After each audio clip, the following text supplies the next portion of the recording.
Hello बच्चों, आज हम कैश फ्लो चैप्टर की कुछ इलस्ट्रेशन देखने वाले हैं। देखते हैं बच्चों इस इलस्ट्रेशन में क्या बोला है।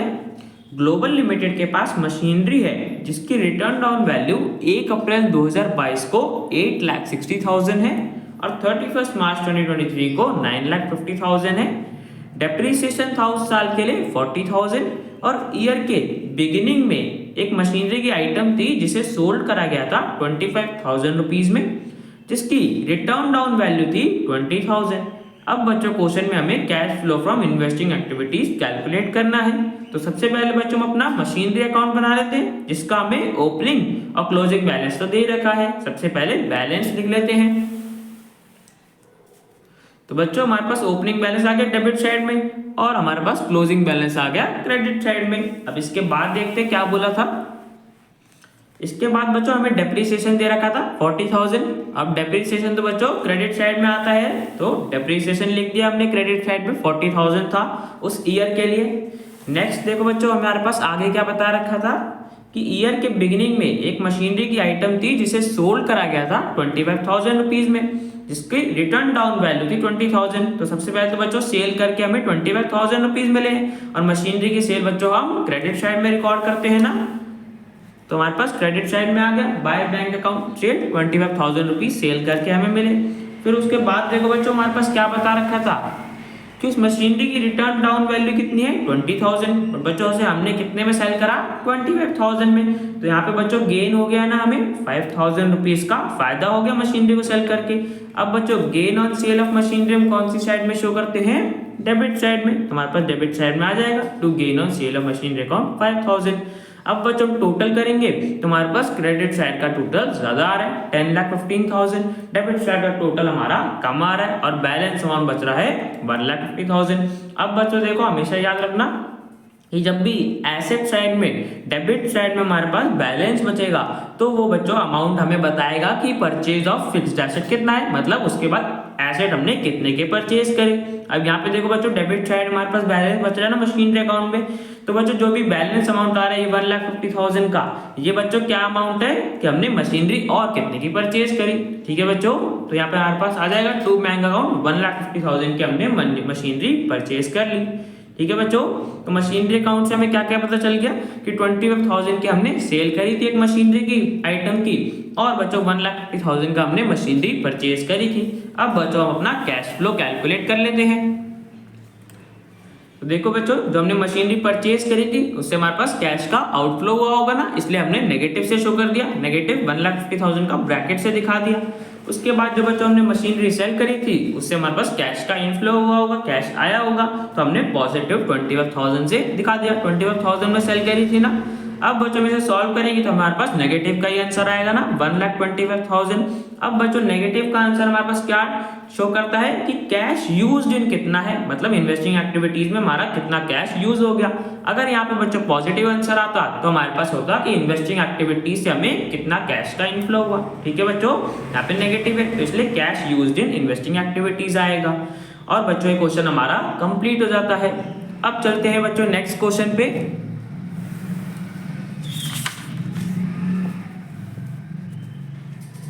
तो ये है बच्चों हमारा नेक्स्ट क्वेश्चन जिसमें हमें कुछ इन्फॉर्मेशन दे रखी है। इस इन्फॉर्मेशन के बेसिस पे हमें cash flow from investing activities calculate करना है। देखते हैं बच्चों, सबसे पहले हमारे पास मशीनरी, एक्यूमुलेटेड डेप्रिसिएशन और पेटेंट्स के क्लोजिंग और ओपनिंग बैलेंस दे रखे हैं।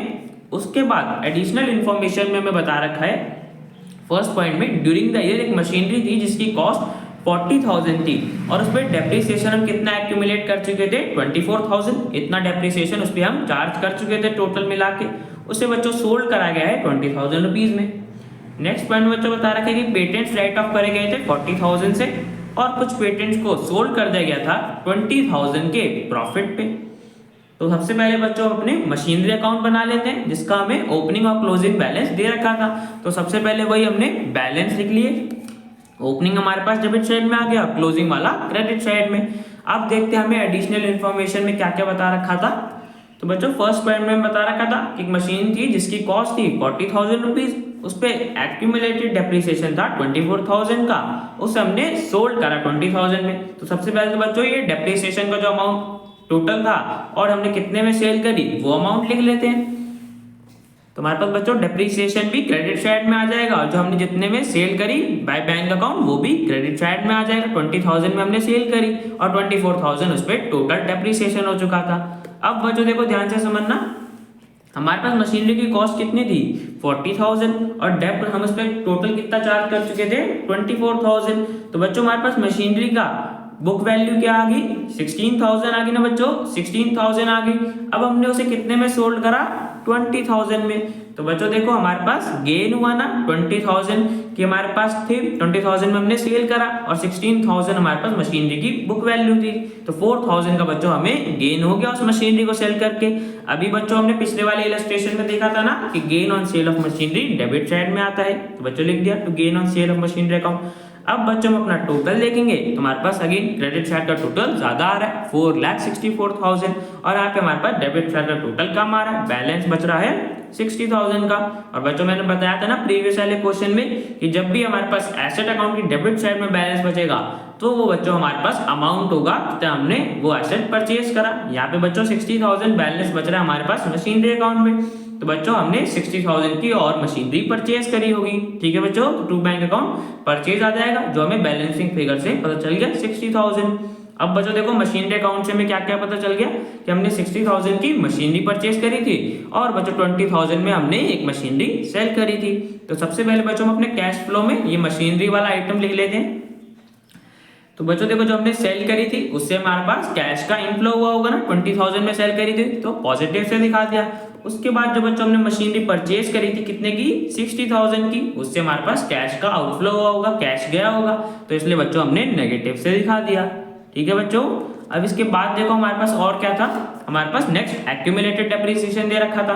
तो अब बच्चों एक्यूमुलेटेड डेप्रिसिएशन अकाउंट बना लेते हैं। इसका हमें ओपनिंग और क्लोजिंग बैलेंस दे रखा है। सबसे पहले बैलेंस लिख लेते हैं।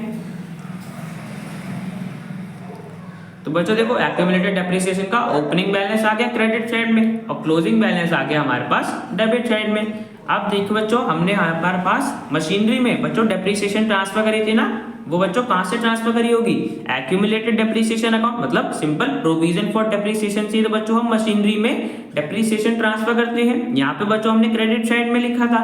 अब हमारे पास एक्यूमुलेटेड डेप्रिसिएशन अकाउंट की डेबिट साइड में आ जाएगा टू मशीनरी अकाउंट। मशीनरी में हमने डेप्रिसिएशन ट्रांसफर करी थी ना, जो मशीनरी सोल्ड करी थी, कितनी डेप्रिसिएशन थी बच्चों 24,000, तो हमारे पास डेबिट साइड में आ गया। अब बच्चों हम टोटल कर लेंगे तो हमारे पास डेबिट साइड का टोटल ज्यादा आ रहा है और क्रेडिट साइड में बच्चों हमारे पास टोटल कम आ रहा है, बैलेंस बच रहा है 34,000 का।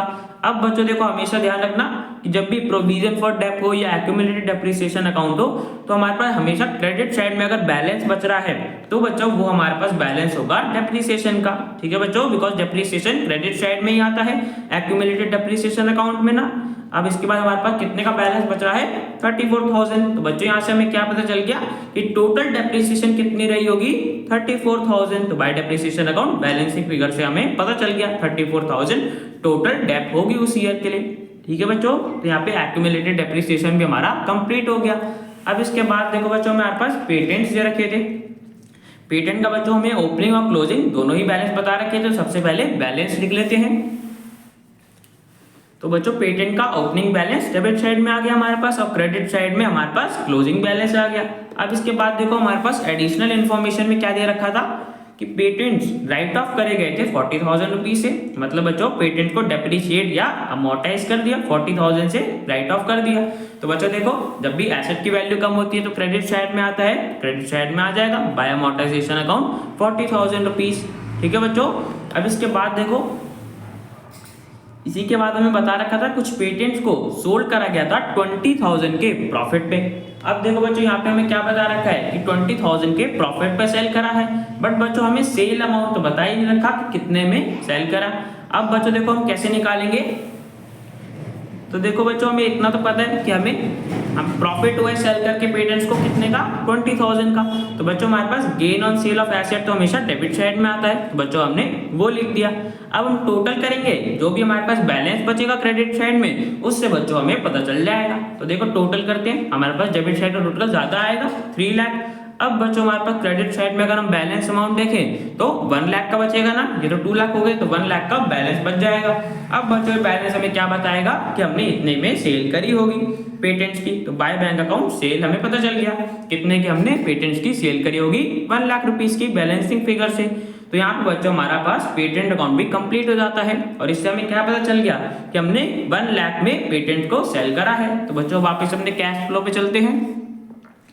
हमने पेटेंट का बच्चों सेल करा है ना, तो उससे हमारे पास कैश का इनफ्लो हुआ होगा, इसलिए हमने बच्चों पॉजिटिव से दिखा दिया 1 लाख। अब बच्चों हम इसे सॉल्व करेंगे तो हमारे पास पॉजिटिव का आंसर आ रहा है 60,000। इससे बच्चों हमें क्या पता चलता है, cash flow from investing activities. ठीक है बच्चों, तो cash flow from investing activities हमने कैलकुलेट कर दिया और बच्चों क्वेश्चन हमारा कंप्लीट हो गया। अब बच्चों चलते हैं नेक्स्ट क्वेश्चन पे।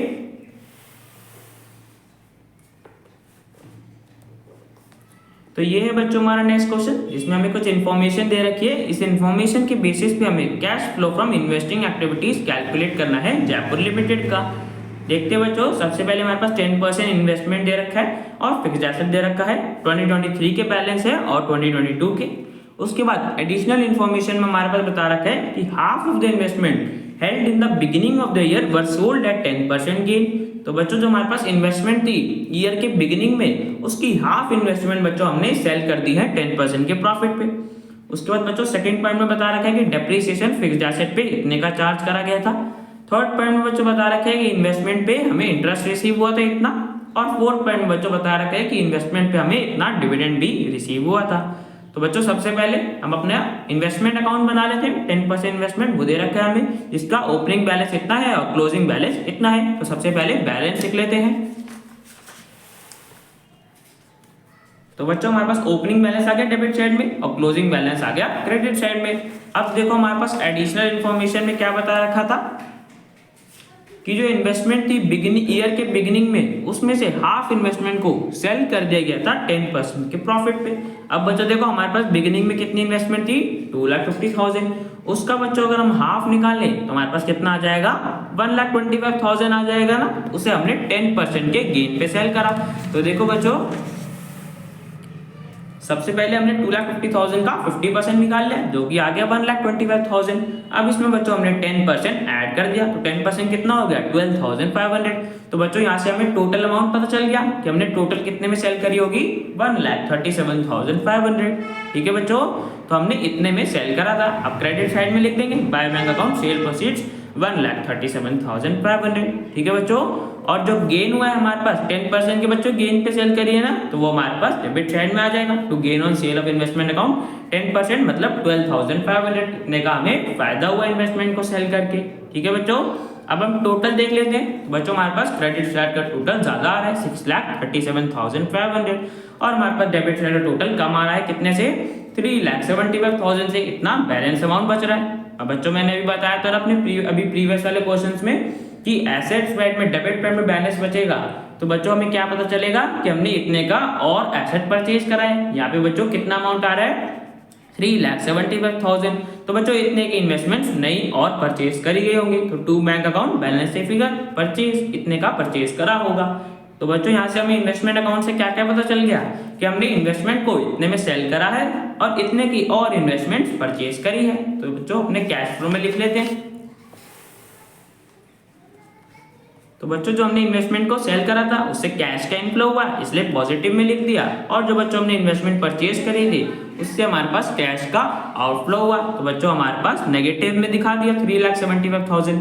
ठीक है बच्चों, अब इसके बाद देखो हमारे पास फिक्स्ड एसेट अकाउंट दे रखा था, जिसका बच्चों देखो ओपनिंग बैलेंस कितना है 8,75,000 और क्लोजिंग बैलेंस दे रखा है 11,90,000।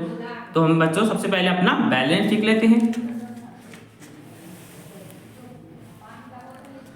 तो बच्चों फिक्स्ड एसेट अकाउंट में हमारे पास ओपनिंग बैलेंस आ गया डेबिट साइड में और क्रेडिट साइड में आ गया क्लोजिंग बैलेंस। ठीक है बच्चों, अब इसके बाद देखो हमें क्वेश्चन में क्या बता रखा था कि डेप्रिसिएशन दे रखी थी ना बच्चों, हमें कितने की 1 लाख की डेप्रिसिएशन चार्ज करी गई थी फिक्स्ड एसेट पे। तो बच्चों डेप्रिसिएशन लिख लेते हैं, कौन सी साइड में आएगा, क्रेडिट साइड में। तो बच्चों क्रेडिट साइड में हमारे पास डेप्रिसिएशन आ गया 1 लाख का, बाय डेप्रिसिएशन अकाउंट 1 लाख। अब बच्चों हमारे पास अपना टोटल देख लेते हैं। तो हमारे पास क्रेडिट साइड का टोटल आ रहा है 12,90,000 और बच्चों हमारे पास डेबिट साइड का टोटल कम आ रहा है, मतलब बैलेंस अमाउंट बच रहा है कितने का बच्चों, 4,15,000 का। तो बच्चों ये बैलेंस अमाउंट हमें क्या बताता है कि इतने के और एसेट्स परचेज करे गए होंगे। ठीक है बच्चों, सेम इन्वेस्टमेंट की तरह यहाँ पे अभी हमारे पास डेबिट साइड में ही बैलेंस बच रहा है। तो टू बैंक अकाउंट हमारे पास आ जाएगा, परचेज करी गई होगी 4,15,000 के और बच्चों हमने एसेट्स परचेज करे होंगे। तो बच्चों फिक्स्ड एसेट का भी हमें पता चल गया कि हमने 4,15,000 से एसेट और परचेज करे हैं। तो बच्चों इसे भी हम अपने कैश फ्लो में लिख लेते हैं। तो बच्चों हमारे पास आ गया purchase of fixed asset 4,15,000, cash का आउटफ्लो हुआ होगा इसलिए बच्चों हमने इसे नेगेटिव से शो कर दिया। ठीक है बच्चों, अब इसके बाद देखो थर्ड पॉइंट में हमारे पास दे रखा था इंटरेस्ट रिसीव हुआ था इन्वेस्टमेंट पे 35,000। तो ये तो बच्चों सीधा आ जाएगा इंटरेस्ट रिसीव 35,000। इसी तरीके से हमारे पास डिविडेंड रिसीव हुआ था 25,000 का, तो बच्चों वो भी आ जाएगा डिविडेंड रिसीव 25,000। अब बच्चों देखो हम इसे सॉल्व करेंगे तो हमारे पास नेगेटिव का आंसर आ रहा है 5,92,500 और बच्चों हमें क्या बताता है कि cash used in investing activities कितना है 5,92,500। ठीक है बच्चों, तो यहाँ पे बच्चों हमने कैलकुलेट कर दिया cash flow, cash used in इतना है हमारे पास इन्वेस्टिंग एक्टिविटीज में। तो बच्चों क्वेश्चन हमारा कंप्लीट हो गया। अब बच्चों मिलते हैं नेक्स्ट वीडियो में।